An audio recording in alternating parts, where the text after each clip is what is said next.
I'm very pleased to announce a speaker I've been hoping we'd have for years. He's been doing great astronomy from Roane State. And Ted Stryk, Dr. Ted Stryk, is an associate professor in English and philosophy. But he's been a lifelong lover of astronomy. He started out in Bristol. He's gone to school at Carson Newman and UT. And Northern Arizona University. Oh yeah. Northern Arizona. Northern Arizona University, where the skies are nice. Mm-hmm. So, like me, I guess, like a lot of you, like Noah, he's done some film photography. And so what do you do when you want to do good astrophotography? You got your telescope. How can you make it better? Well, more aperture, but things get fuzzy. Fancy image processing, stacking, so forth. But what if you say, I want to put my telescope closer? And that's something we don't really ask ourselves. It doesn't usually make much sense. You're not going to turn it into a microscope, but you can take it on an airplane or to a mountaintop. Well, Ted does it better. He puts it on a NASA probe. So he's using NASA images from space probes and doing really interesting things with it. You can correct me if I got it wrong. I like the way you describe it. I never thought of it that way. That's the way I think of it. It's cool. It's cool because we do everything here, making our scopes work better, but why not just take the scope and move it to the object?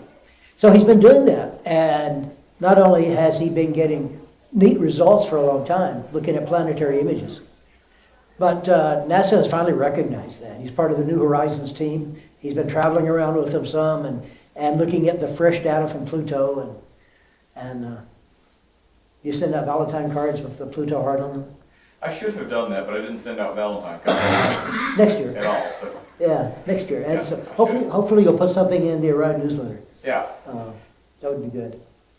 So I'm just delighted he's here. I think all of you will enjoy his presentation. So thank you so much, Ted. Ted Stryk. Great. From Roane State, of all places. So welcome. Thank you. Thank you.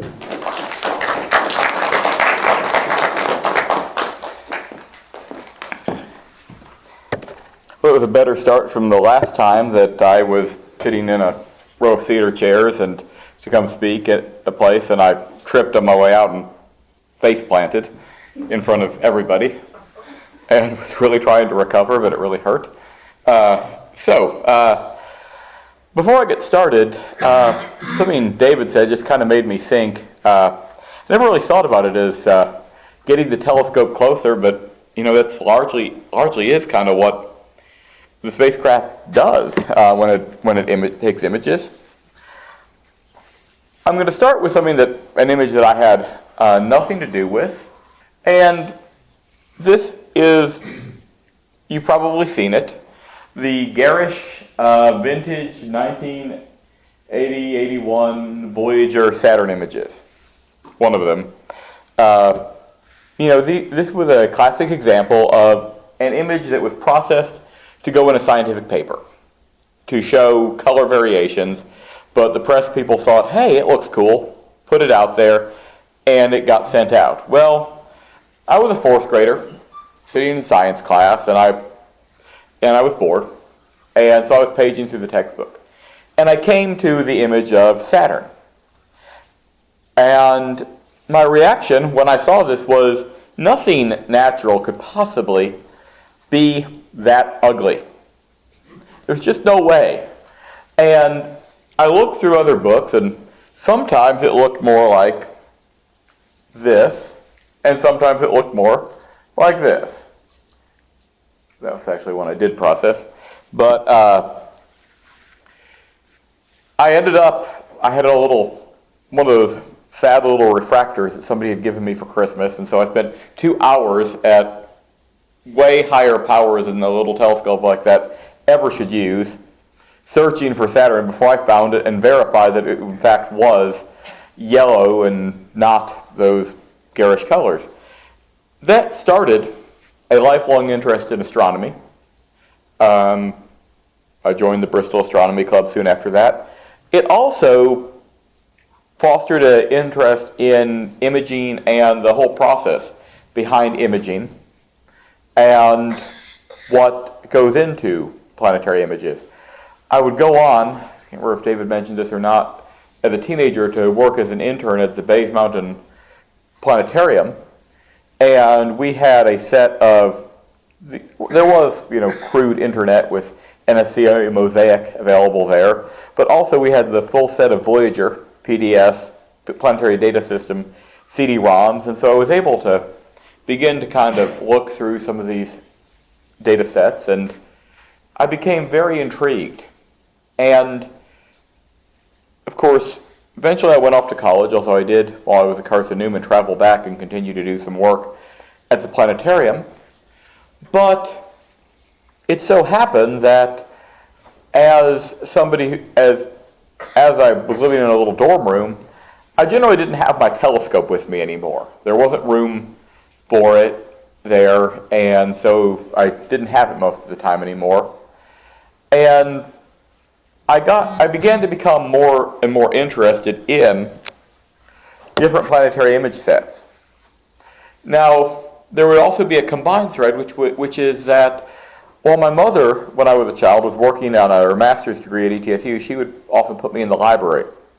So I would dig, while I was looking for something to do, through a lot of the old government documents and books, and I would read all the real-time accounts of Voyager and the Mariner missions and the Viking missions and a lot of the Soviet missions as well.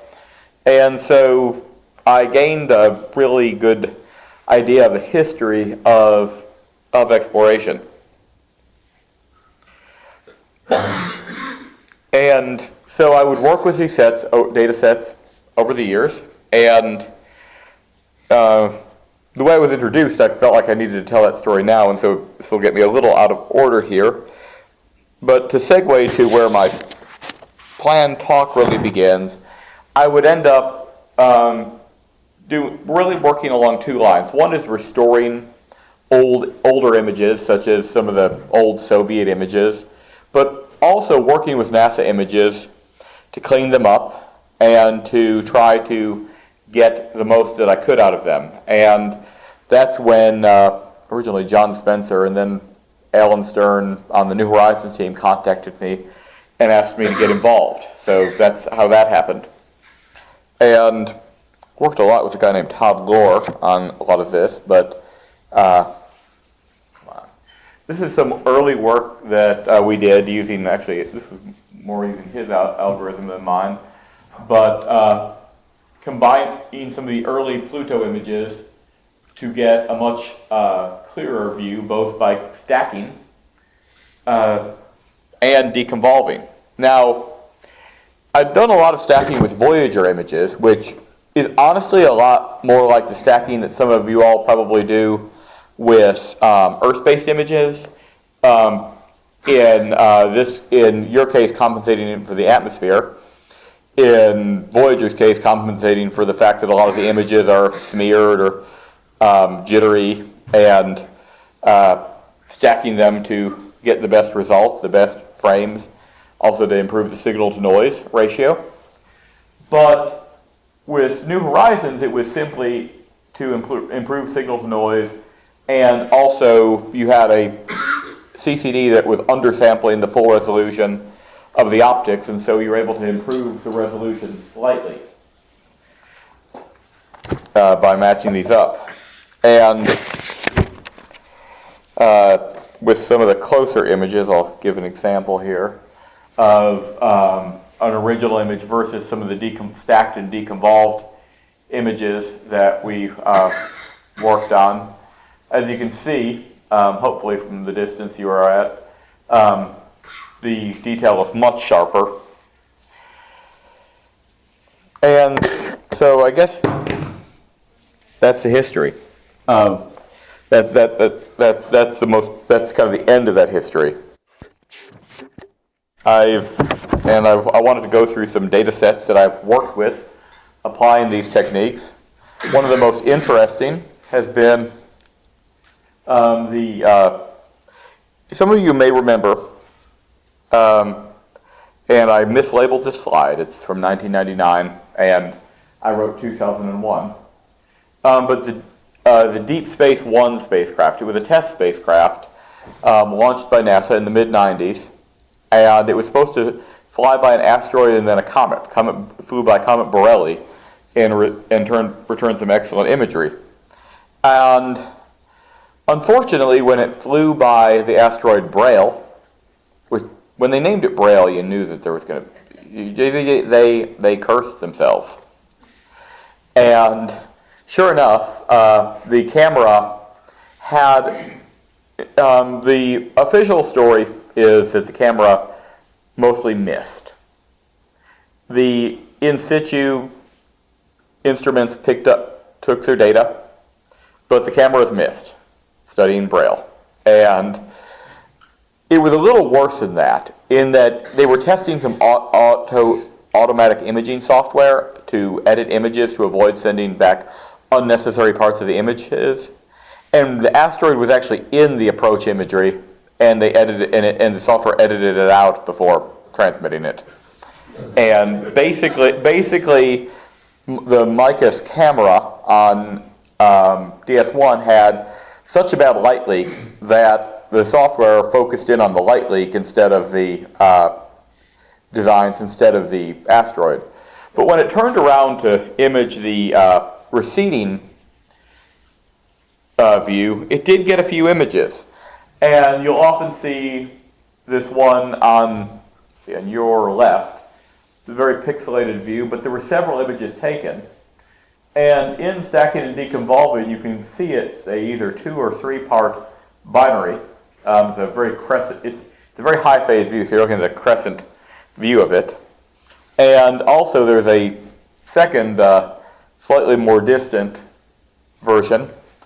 And so taken a few minutes later, so you can see it shifting relative to the spacecraft a little, but you can still see that 3-lobe structure with the last lobe coming a little bit more into view as the angle changed. And so I was able to get something interpretable out of uninterpretable images. Another example where this has worked is from the Spirit rover, the heat shield.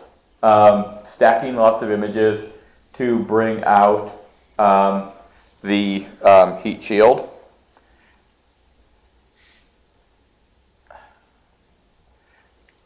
And this was a real challenge. This was one of the ones that I've gotten a lot of interest. This is a Voyager image of Miranda, moon of Uranus, with the surprisingly active geology. But when Voyager flew by the Uranian system, Uranus is, of course, as I assume you probably know, tilted on its side. And Voyager, unlike its other encounters, where it encountered moons and the planet one by one, it went through like a dart heading into a dartboard, except that, of course, it didn't hit anything, so it went back up the other side. But it encountered everything at once. And you had a tape recorder that could hold a whopping 36 images. And so it took very few images of each moon and the planet during closest approach, as well as a set just before closest approach that it then transmitted.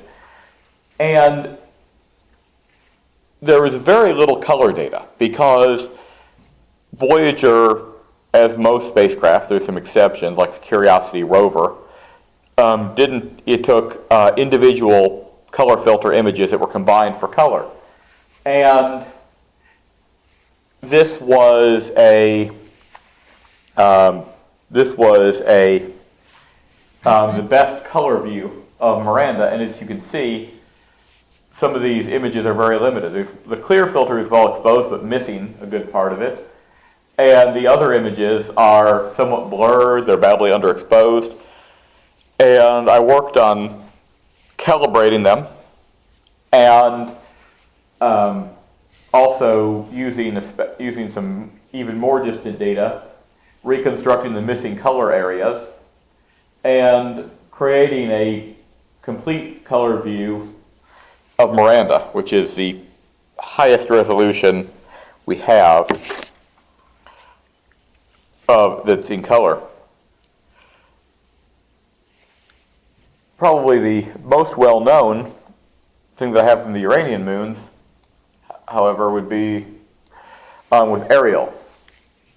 I was working on a mosaic of the highest resolution images of Ariel, which are badly smeared towards the top, and I was working on an algorithm to desmear them, which worked very well.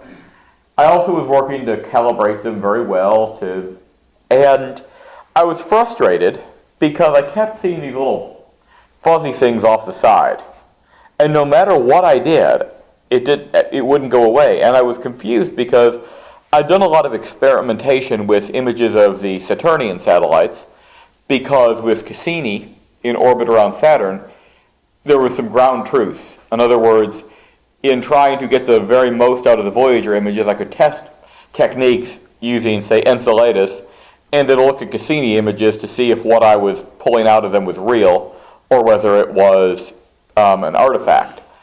And in calibrating those images, this never happened, and I couldn't figure out what it was. And in desperation, I just really stretched the contrast, and I noticed, now this is a cleaned up version, but I noticed that the limbs seemed to continue.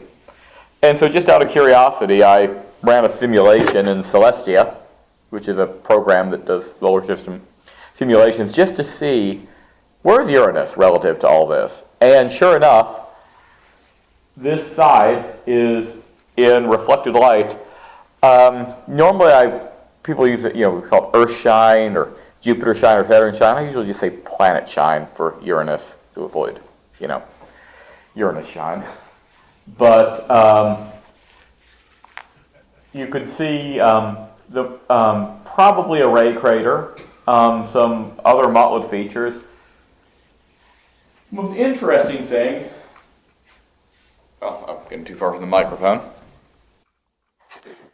The most interesting thing is this tectonic feature, Cecina Cosmata, which clearly you can see the line, and there's a few other more distant image sets that show the same thing, continues into the northern hemisphere, which was completely in darkness other than planet shine. So this indicates that it's a global tectonic feature, sort of like we've seen on the Saturnian moons, which is something that we couldn't have gotten from the limited coverage that we otherwise would have had. And, right now we know very little about the northern hemisphere of any of the Uranian moons. It's unfortunate. There was a plan for a New Horizons 2 that would have flown by Uranus in around 2012 during the equinox and completed our maps. And NASA was going to do it, but the budget overruns on the Curiosity rover ate it. And so if you ever hear from Alan Stern, the principal investigator for New Horizons, don't bring up Curiosity. He's still very hostile towards it. A lot of the controversy has to do with the fact that the budget projections for that mission just never really added up from the beginning. Fascinating mission, but it was one of the budget projections were basically, if everything we're developing goes exactly right the first time, and no piece of equipment ends up costing more, and we don't have any delays at all. Of course, you know how often that happens. So, I'll look for other examples of planet shine. This is Neptune's moon Triton. Able to map out, you can see that there is planet shine, processed from desmeared images like the one over on the left. Unfortunately, the images are either so underexposed that it's hard to pick up the night side, or they're smeared. And so that is something that I am working on right now is trying to either from some of the shorter exposures build up a decent image or work on desmearing these more.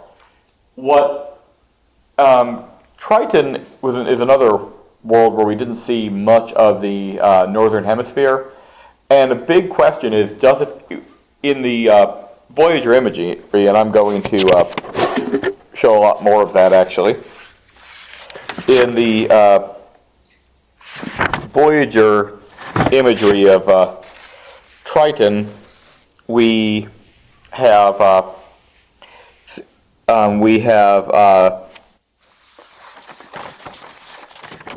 not been able to. There's clearly a south polar cap, but does it have a north polar cap? And we don't know. There is another one of these looks like another example of it being desmeared. I don't think those features are real. I think they're noise. This is a stack of 4 images. Like I said, some of the shorter exposures, as you can see, it doesn't pick that up at all. And now it won't advance. And I've taken this too to Charon, moon of Pluto, and studied it in Pluto shine.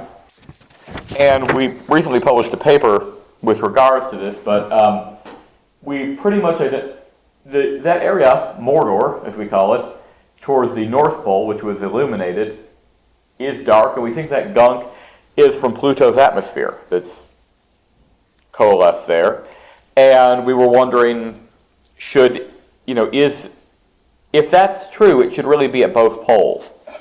And the way this is showing up, you can't really see, but we have detected that there is an indication of a darkening in this barely illuminated imagery that shows that the South Pole, which is in seasonal darkness, also has something dark on it, which indicates that our explanation is correct. And just another, this is a more distant Pluto image I've worked on, mainly to bring out, if you look up at the upper right, the Seminole crater. We were trying to figure out the relief of it and finally got an image right on the terminator to get a good view of it.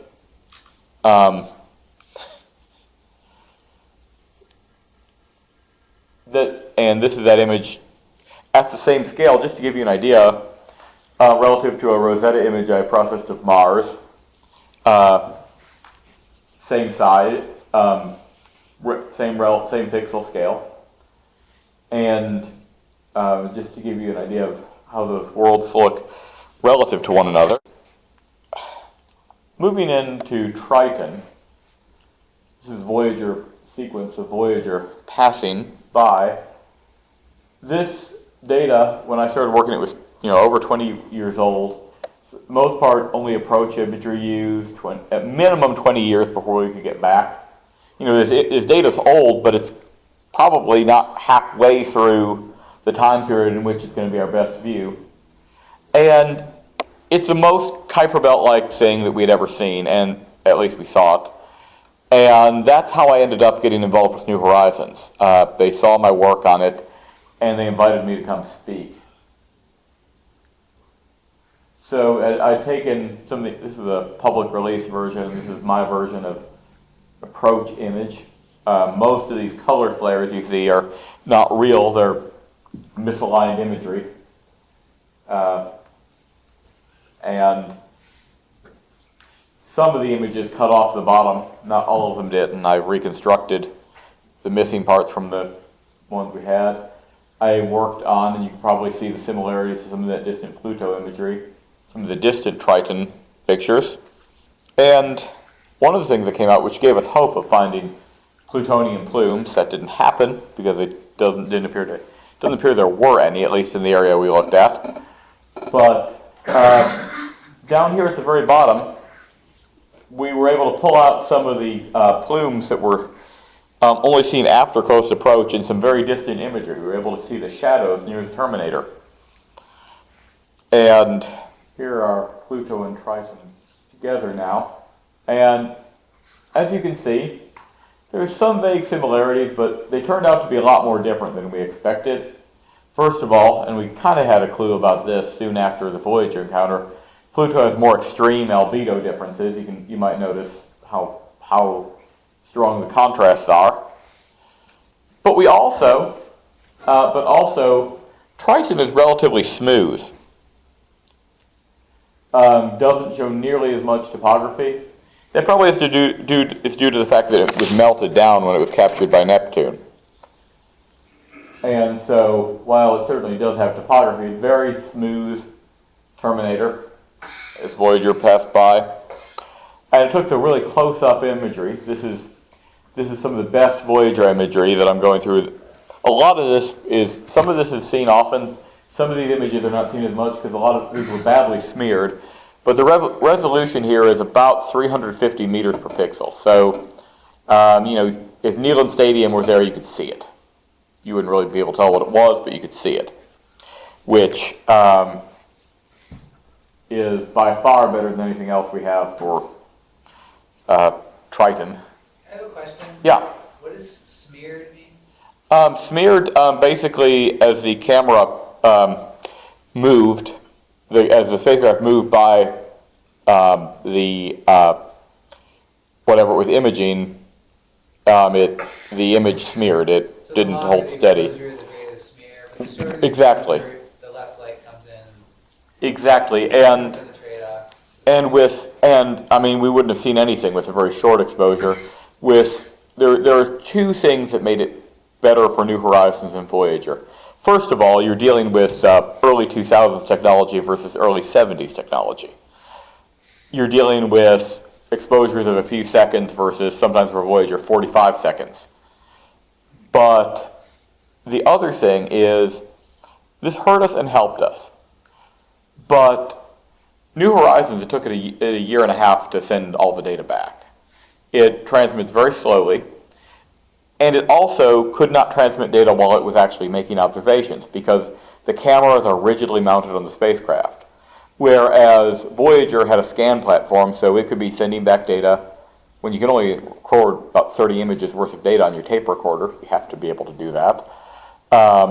And the scan platform would turn around while it was taking pictures and compensate for its motion. But spacecraft that are built like that with a scan platform, the downside is when you have something moving, it shakes and it resonates. Whereas if you have a rigidly mounted spacecraft where everything is basically bolted on, and you have modern thruster technology, it's rock solid. And so the only images from New Horizons that are smeared are some of the ones that were taken while they were called rider observations. Basically, while the spacecraft was turning to use another instrument, it took a picture because of a unique angle. Yes, it would be smeared, but you only have so much time during the flyby. You've got plenty of data storage, you might as well take a picture. But New Horizons didn't have any smeared images that were not expected to be smeared. But I'm using that in a totally normal version of the word, not some, nothing, there's not some real trick to it. It's the same thing as if I was at a handheld camera and was trying to take a picture of you all and my hands were shaky, it would come out with a smeared image. But, there were these frozen lakes and such of nitrogen ice that were seen. The famous cantaloupe terrain, because they didn't really know what to call it except it kind of looked like the surface of a cantaloupe.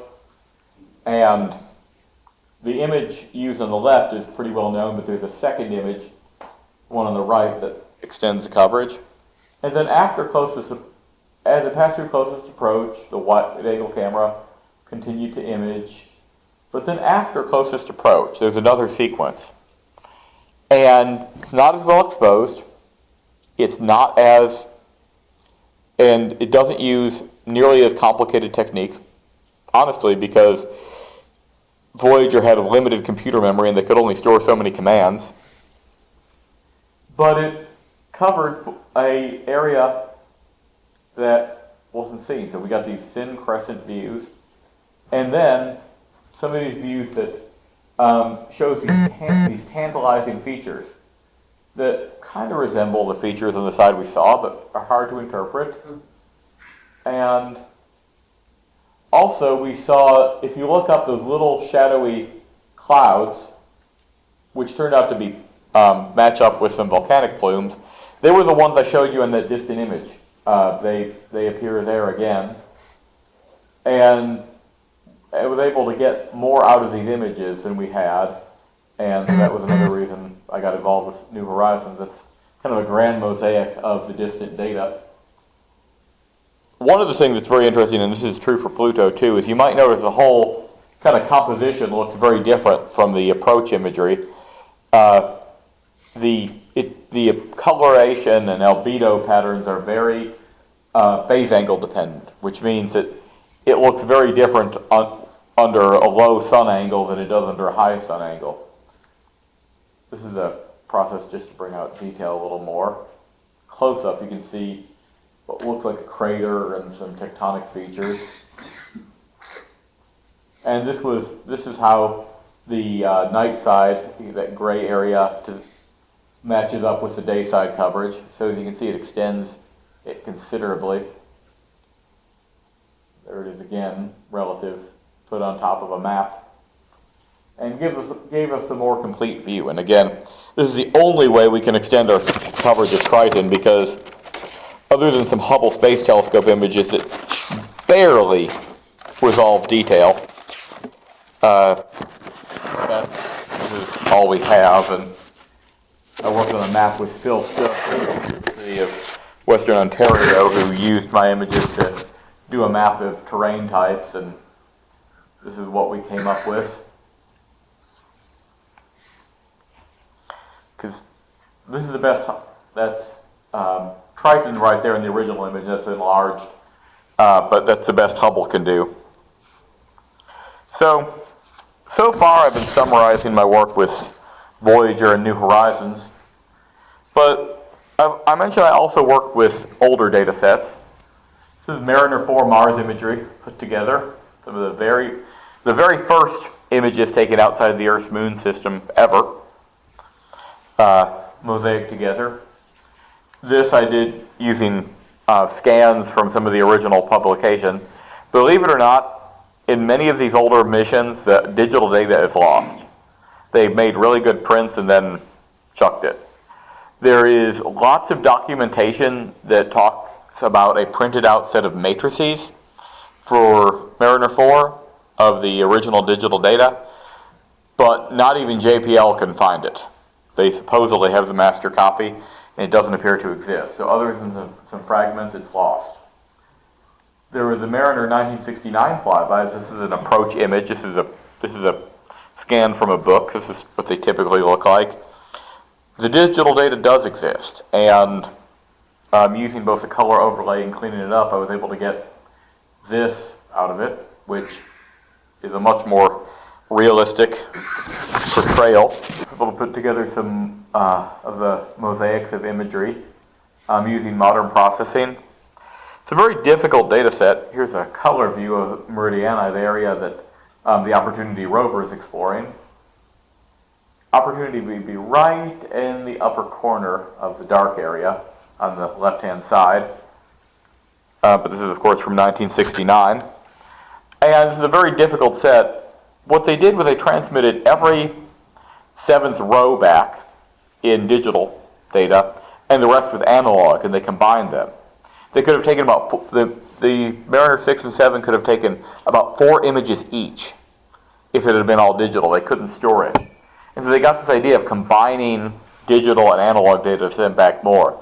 And I've actually seen the original publication where they published a report on the imagery, and somebody hand wrote on the top of the description of the techniques, "Never do this again," because it worked so badly.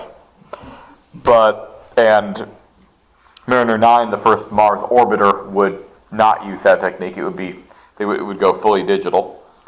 But finally, for Mariner, there's a South Polar cap. And you may have seen a lot of these in books where the images don't line up and they're, 1960s processing. Another image set that I have worked with and have pursued is Pioneer 10 and 11. It's rather unbelievable, but the digital data is largely missing.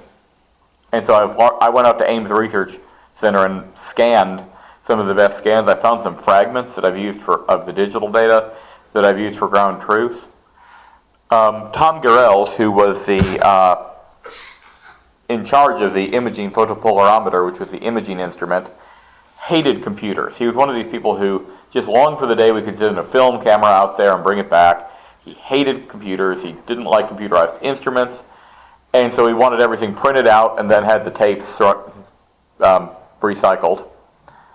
Supposedly somewhere, the digital data was printed out in matrices. And paper matrices of ones and zeros, and nobody knows what happened to it. And my fear is that it's in somebody's office, and that person is going to pass away, and a relative is going to find it. What's this? Trash, you know. It keeps me up at night, honestly. That image of Ganymede was actually from a digital fragment that we still have. This was from closest approach from Pioneer 10, which until Juno was one of the closest images ever taken of Jupiter. And you might notice the funny shape. It was so affected by radiation that it shifted several times during the picture, and I was able to to fit it back together. Unfortunately, the next image would have probably been the image that discovered volcanoes on Io. And due to the radiation of Jupiter, it missed the command to take the image and never took a picture. It did get a neat view of Jupiter and the little crescent Io, one of its moons under it, as it disappeared. And then its twin Pioneer 11 got a really nice view of the red spot. You might notice if you've looked at the red spot recently, that it's not nearly that big anymore. It's about twice as long as it is now at the time. And one of the reasons why I really would love to find the digital data is in studying the features on Jupiter and on Saturn over the years. It's worthwhile to have some higher resolution data from the past to compare to modern data, and it's hard to be quantitative when all you have is printouts of images compared to actually having the quantifiable digital information. There's a slightly closer view, but without the red spot. And I just wanted to do a comparison. This is Pioneer 11 still, but that is Pioneer 11 looking down at the pole of Jupiter, and on the other side is Juno, which is in orbit now. And so it's interesting to compare how the same regions of Jupiter have changed over time. And hopefully we'll be getting lots more from Juno. It's not, I don't know if you all are following that mission, but it was supposed to move into an orbit where it would be encountering the planet frequently, but its engines didn't fire. And right now they're just letting it stay in its insertion orbit where it only approaches close every few months, because there's a fear, given what has happened with other spacecraft with the same engine that have had that problem, that it could blow up. And basically the plan right now is to get a decent amount of data slowly, and then afterwards give it a shot and see if it can be put into the right orbit, and if not, just don't do it. And lastly, this is the reprocessed Pioneer 11 image of Saturn. Took until 1979 to get to Saturn. The rings are so dark because they're on the unilluminated side. The sun is coming down on the other side, relative to, and you really, except sometime during a ring plane crossing, it's very rare you can ever see the dark side of the rings from Earth. And just for some interesting perspective, and I combined it. This is, on the top is Pioneer 11, 1979. They're all from about the same angle. Next is Voyager 1 in 1980, and as you can see, the rings are now illuminated, and then by the time Voyager 1 got there, The ring, but in 1980 it was still almost edge on. In 1981, the illumination angle on the rings is higher, and as you can see, they look brighter. Basically, it's a difference of almost edge on, lots of shadows if you can see closely, versus a much higher illumination angle. So seeing the seasonal shift on Saturn, it's almost like having an orbiter that approaches once every 3 years. And what's exciting is that during the most recent ring plane crossing, Cassini observed almost the exact same seasonal sequence at Saturn. And so that gives us a nice little baseline for comparison.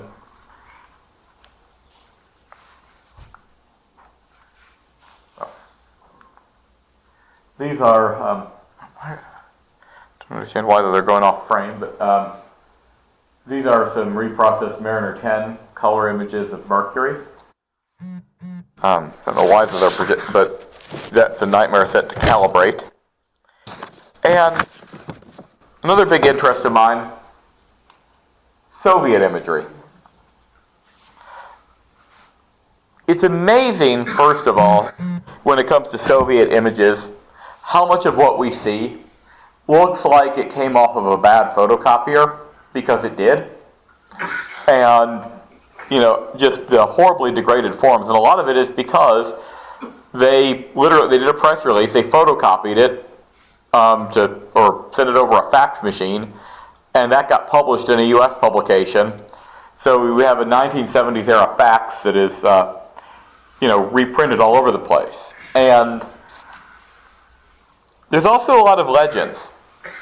One of the things that first got me questioning some of these data sets is if you look at any account of Mars exploration from the 70s, they tell this story.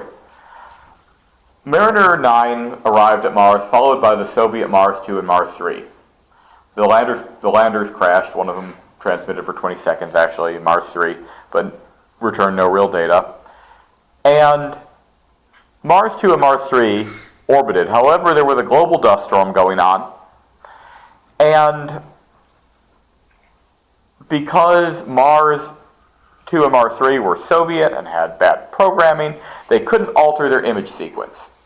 And so they just took blank images of the dust storm.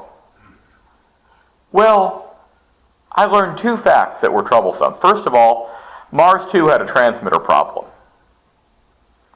and didn't send back images at all. It sent back some other data, but images were too big for it to send back. Mars 3 was put in the wrong orbit. It had a fuel leak and didn't have enough fuel to get in its proper orbit, within a much longer orbit. And it occurred to me that if it really followed this pre-programmed sequence, virtually every picture it took would have missed, because it would have been in completely the wrong place. And so that wasn't true. That's a legend that I have no idea what came from. The only thing I can get is the earliest account is in a book by Patrick Moore, and I think a lot of people figured if the famous British popularizer Patrick Moore said it, it must be true, and they just repeated it. And now it does turn out that Mars, the reason there wasn't more of an attempt to release Mars 3 imaging, and I think this is why they were happy to say, yeah, the pictures were all just blank, was that its imaging system was not up to that of Mariner 9. The American spacecraft was there. But it got some interesting perspective still. These are two crescent images of Mars from Mars 3 that I processed from very horrendous original sources. And these are done they're from a film scanning camera. The one on the left is taken in December 1971 when Mars was completely enshrouded in a dust storm. The one on the right is from February 28, 1972, when the dust had largely settled. You can see the polar region towards the top and some albedo features. And so it gives a much more global perspective than we have of the dust storm settling. These are neat images. And this is where, remember I told you that I used to, as a kid, I got left in the library a lot, and I would search through publications.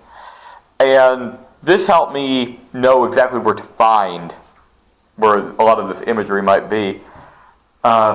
This from 1970 is the Soviet sampling spacecraft, Luna 20, working on the moon. That's its sampling arm, moving around, collecting samples and looking for a place to drill to return to Earth.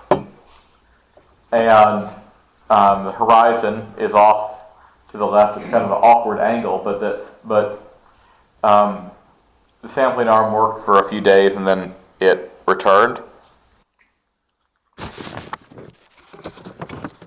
Another data set from the Soviet Union that was very dear to my heart. I became interested in this. Of course, I showed you the Saturn image, but I became interested in this in 1989. It was 1989 when I was doing this. And the two big things going on were Voyager Neptune and Phobos 2 at Mars, which was a short-lived Soviet mission that failed before its closest approach to Phobos and before landing, but sent back some imagery.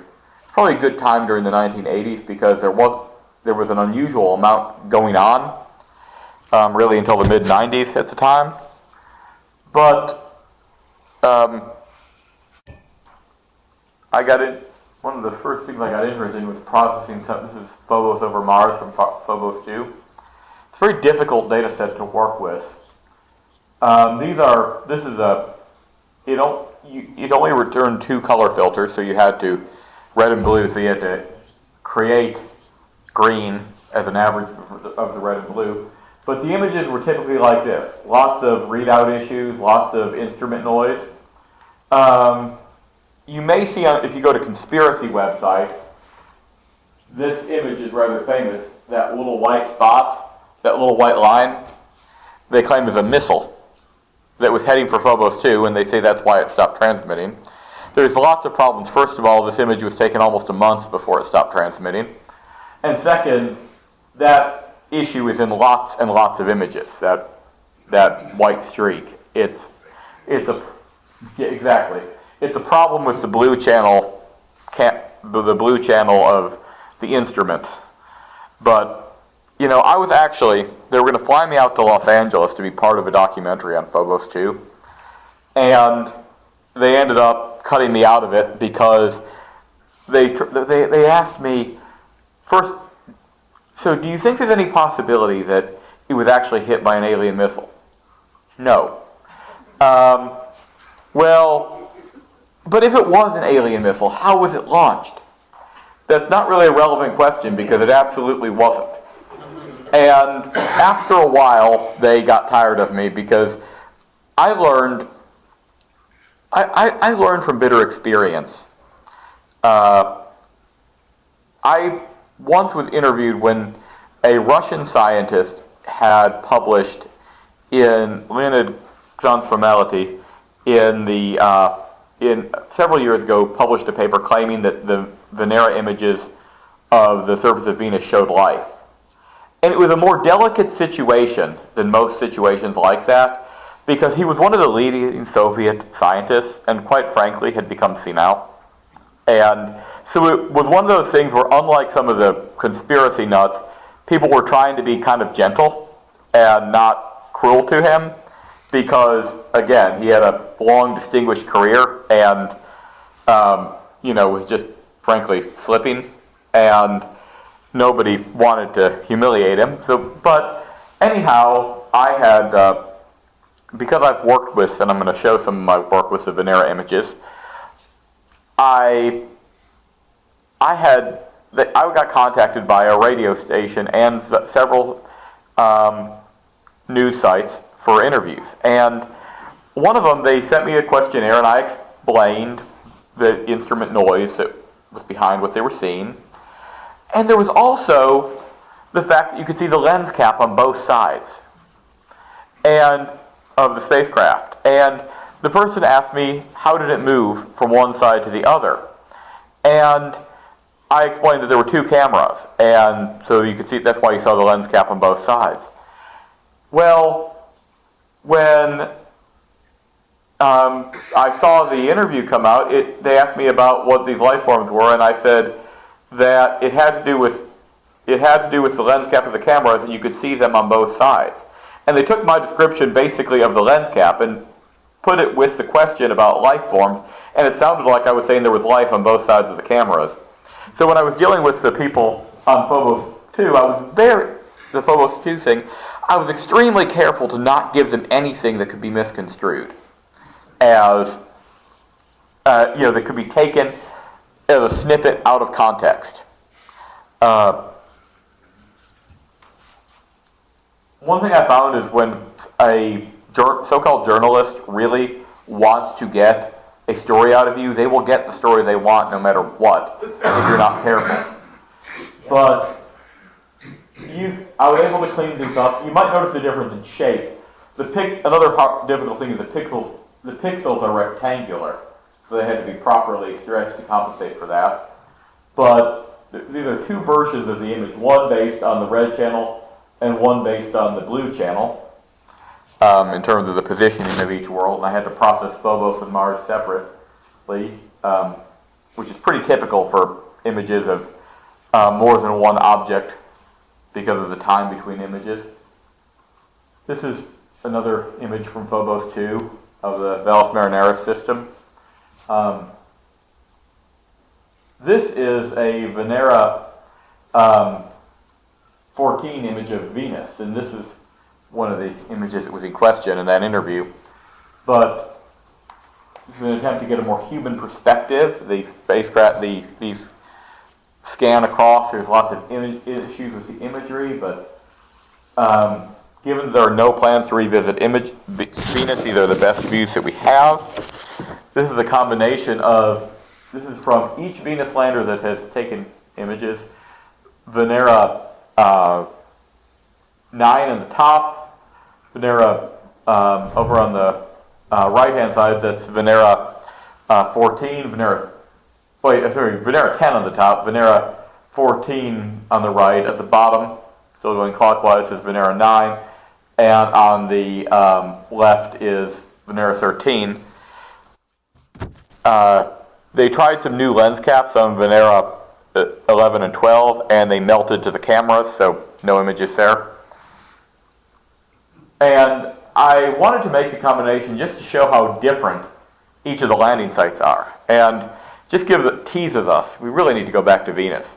Just how different, just with these very limited data sets, how different these areas can look. But this is another set where a lot of what we have looks like it's from a bad photocopier. But these were also, and the order I put them in was just, I thought it looked good like that. And so right now, I've continued to work with New Horizons. It was just before I came here in a planning meeting. We're headed for a 2014 MU 69, which is a small Kuiper belt object. And so hopefully we'll be doing lots of processing work with that. I will finish with just a pretty picture of Saturn from Hubble in 2011 that I worked with. I just really like it since I started with Saturn. And I guess any questions? Yes? What was that artifact? Go back one image. Oh, what did I just do? Well, On the left side there, is that something that's on the Venera for a measuring? yes. An interesting story there. That was basically a color swatch to calibrate the color. Unfortunately, nobody sought to test it under Venusian conditions, and the chemistry in the paint reacted and changed color on the surface.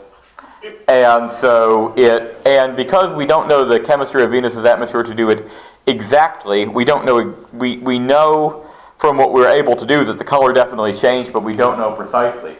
Another problem with this set is that the blue filters are almost blank.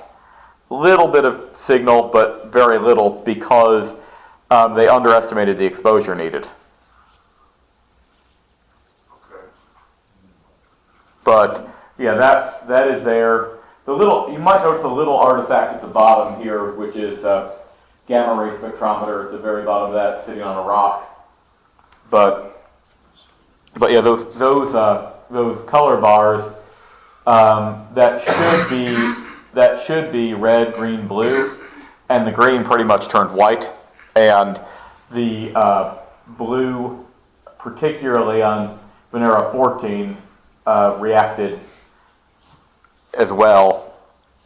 And to be clear, these landed within days of each other, so there wasn't much that could be done. And let's see, I see a hand. Did you notice any change in NASA's attitude toward archiving data since you've been going back getting the data you can find and processing it and showing new things? Yes, actually. I don't know that the attitude is... There's two things that have changed the attitude. First of all, there is the fact that you can access most data sets. Now, some of these really... Of course, this doesn't go for Soviet data, and it doesn't go for some of the really old data sets that aren't digitized or in some arcane format, but for most of the major data sets, they're available online now. So it's not a hassle, first of all. And that's helpful. And it used to be that you had to go find a Planetary data system site and go there to a regional Planetary image facility and try to figure out who had what, which from what I understand was a nightmare. And the fact that people like me and others have found some interesting things in them, a lot of scientists are very open to that. For one thing, that I have a recent Lunar and Planetary Science Conference abstract, which has gotten a lot of interest, where using Voyager data, I've pulled out some of the plumes on Enceladus that Cassini detected. As somebody who is not having to follow grant money to keep my career alive, I have the luxury of being able to dig through data and risk, as long as I get some pretty pictures of it, risk not finding anything. And it allows me to sometimes find some really interesting stuff because I'm able to just sort through it and see what's there. Didn't want to show my entire portfolio because I didn't want to be here for hours, but was able to find one of Neptune's moons transiting in some of the Voyager imaging.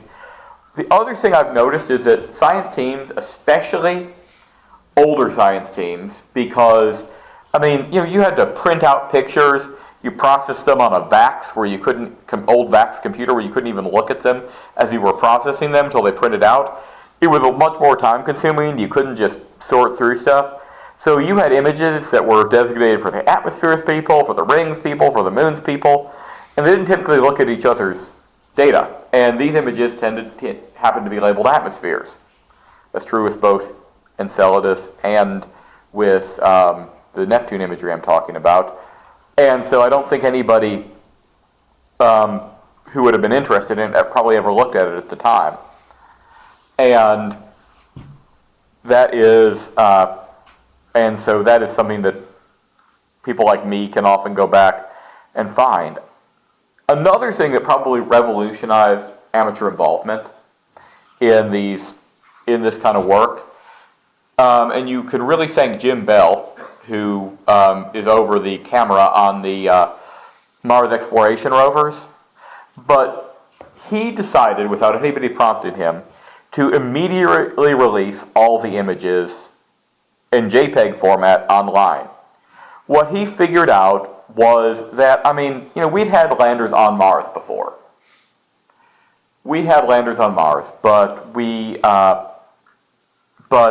and using an uncalibrated JPEG image, unless some alien walked up and waved hello, nobody was going to make a scientific discovery that was going to supplant the team using that.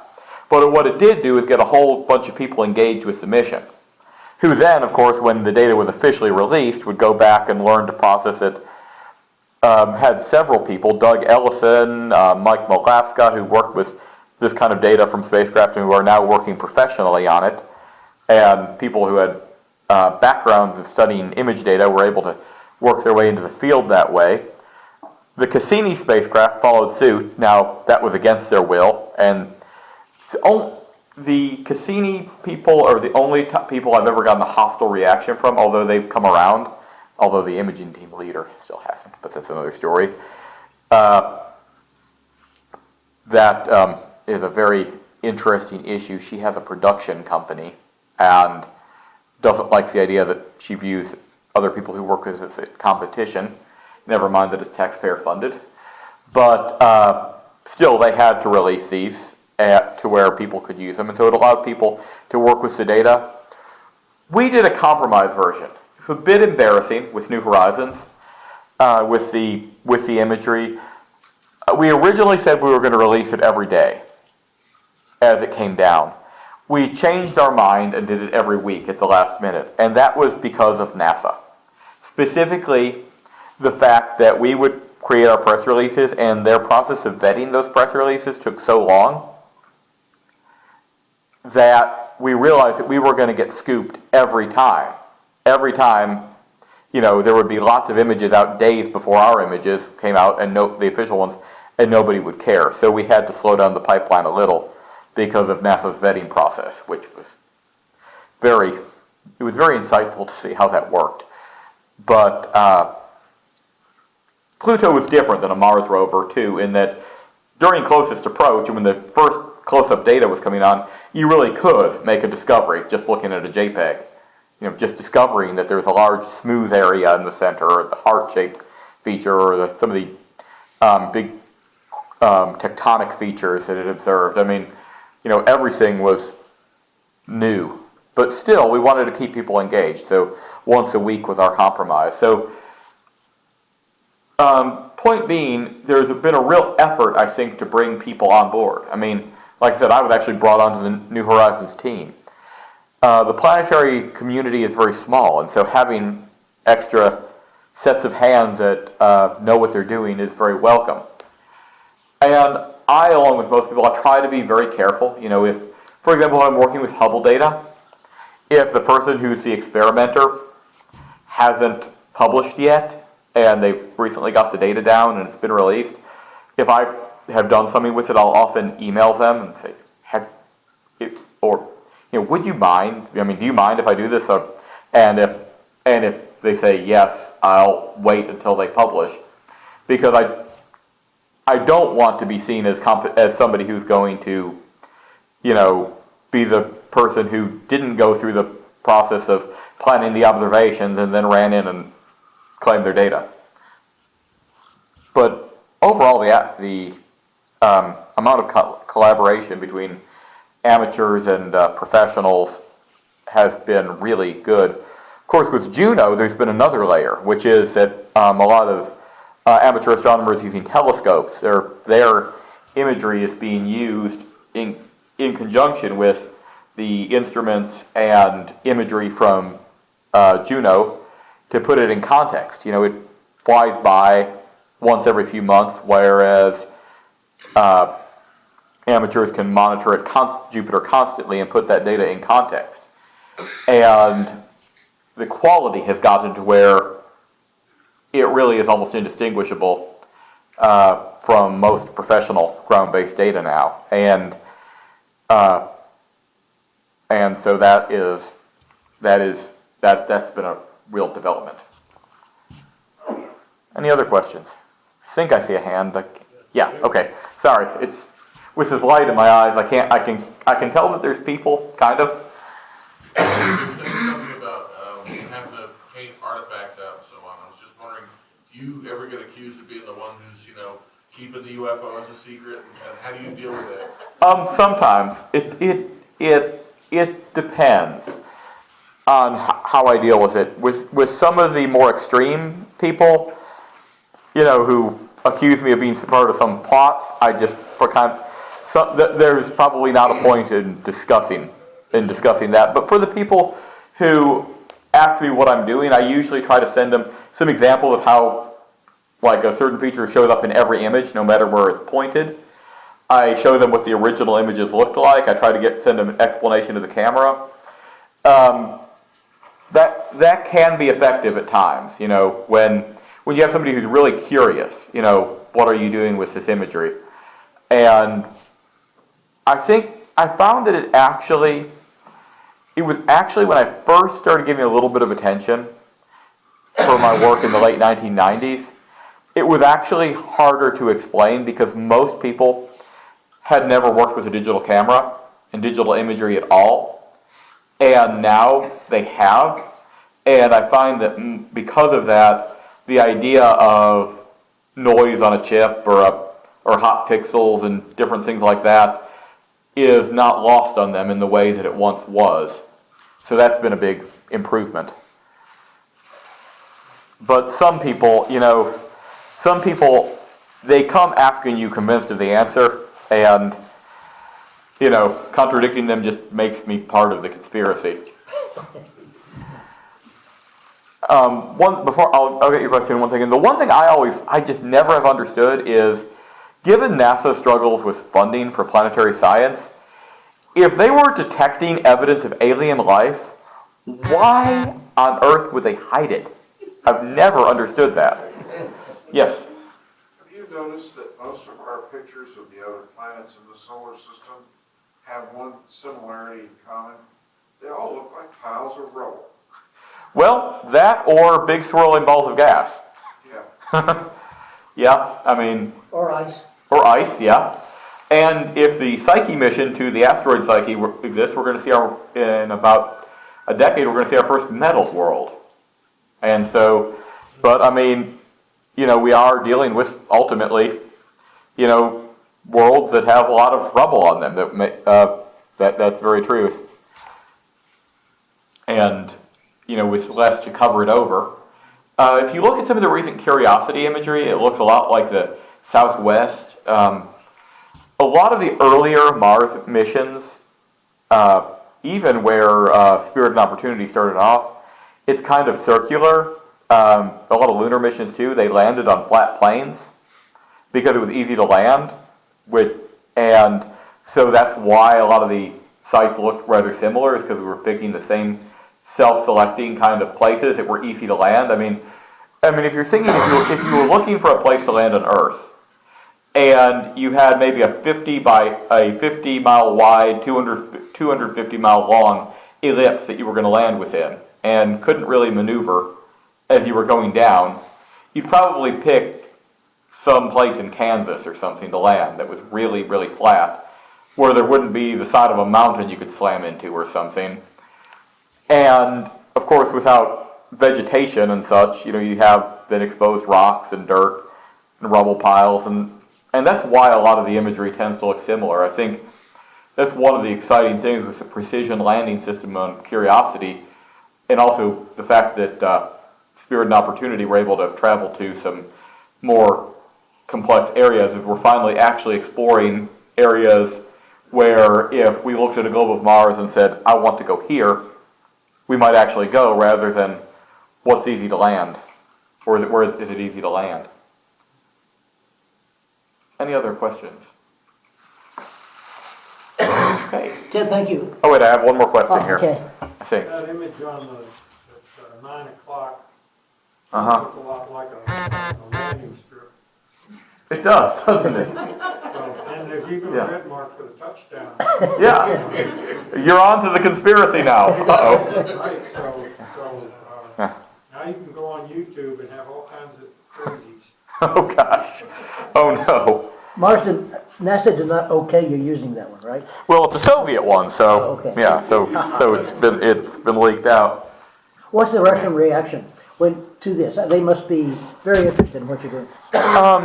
In the past, it's been very positive. In fact, they've been very helpful in providing raw data to use. They've wanted their imagery out there.